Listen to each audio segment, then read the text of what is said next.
Hello everybody, welcome to the channel Language and Literature. Today I am going to teach you preposition, and currently I am going through a series of lecture on parts of speech. I have already discussed about all the parts of speech except preposition, and today I am going to talk about preposition. The delimitation of this class is that I am going to talk about the theoretical aspects of preposition so that we can understand what preposition is, so that we can understand the various types of preposition and we can identify the preposition and in our reading.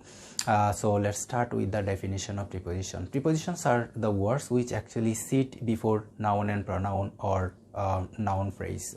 Sitting before noun, pronoun or noun phrase, prepositions actually make relationship with the other words in that particular sentence. For example, this pen is on the table. The preposition on here has made a relationship between the pen and the table. This is the function of preposition, and the object of preposition can be a noun or noun phrase or an pronoun. For example, I look at him. Him here is the pronoun and it is pronoun object. It can be a noun phrase too. For example, the river Surma flows under the Keen Bridge. The Keen Bridge here is a noun phrase, so we can see how noun phrase can become the object of preposition.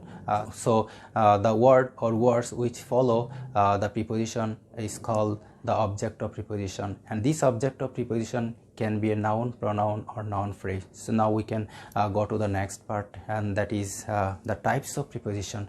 There are 7 types of prepositions. So we have simple preposition, we have double preposition, we have compound preposition, we have phrasal preposition, we have participle preposition, we have disguised preposition, and of course we have the detached preposition. So let's talk about all those types of prepositions as one by one. So simple prepositions are simply the one word prepositions. For example, in, at, or, by, this is simple prepositions. For example, he's working for money. Here for is the simple preposition because it is one word preposition. The cow lives on grass. On is one word preposition, so it is called the simple prepositions. But double preposition consists of 2 prepositions, and these 2 prepositions may sit side by side independently or they may get mixed together. For example, onto, here these 2 prepositions on and to actually get mixed here, but at the same time there are some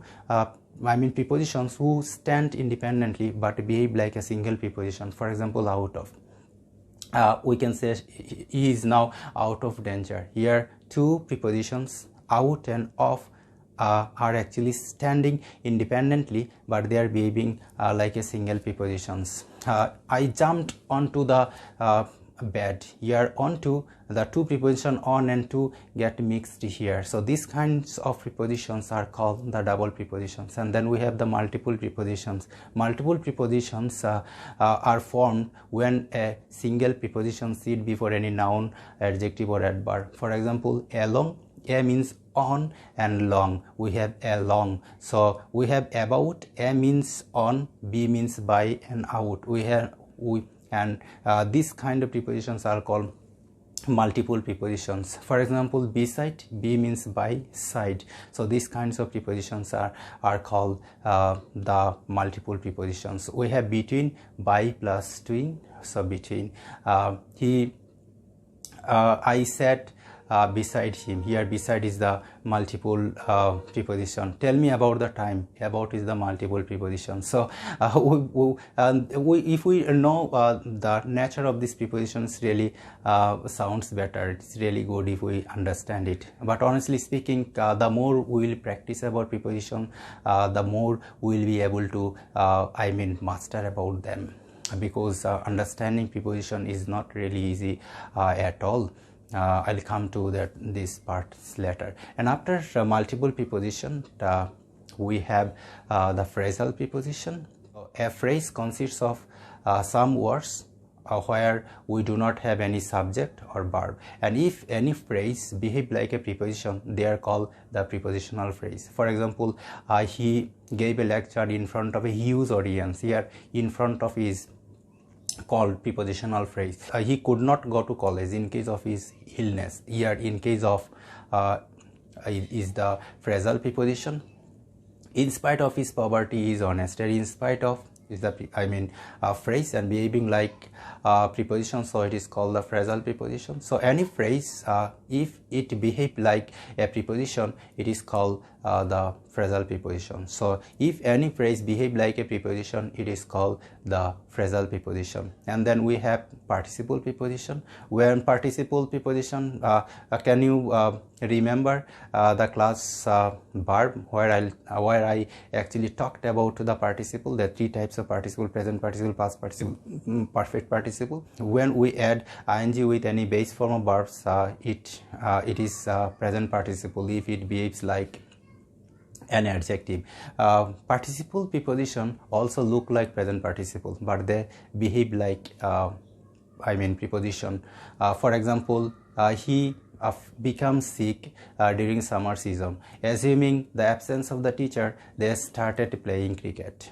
Considering his present performance, we can say he's one of the best all-rounder in the world cricket. And these are called. We can go to talk about the disguised preposition. Disguised prepositions are actually remain hidden in any letter. For example, he went on hunting. Instead of saying he went on hunting, we can say he went a hunting. Instead of saying he earns 40,000 for month, we can say he earns 40,000 a month. So these letters a or o actually here have replaced the actual prepositions, and when they sit in the sentences, they are called the disguised preposition. So when we are done with the disguised preposition, we can go to the detached preposition. Detached prepositions are seen in interrogative sentences. We can say you have come from Dhaka. Instead of saying you have come from Dhaka, if we say where have you come from, when the prepositions sit at the end of the sentences, they are called the detached preposition. I live with my parents. Whom do you live with? I live with my parents. I am going to Chittagong. Where are you going to? I am going to Chittagong. Who are you talking to? And you can understand what preposition is. You can understand the prepositional object. You can understand seeing simple preposition, double preposition, disguised preposition, multiple compound preposition, phrasal preposition, participle preposition, and all those types of prepositions. But if you want to really master over the preposition, you have to practice a lot, because they are very difficult to master.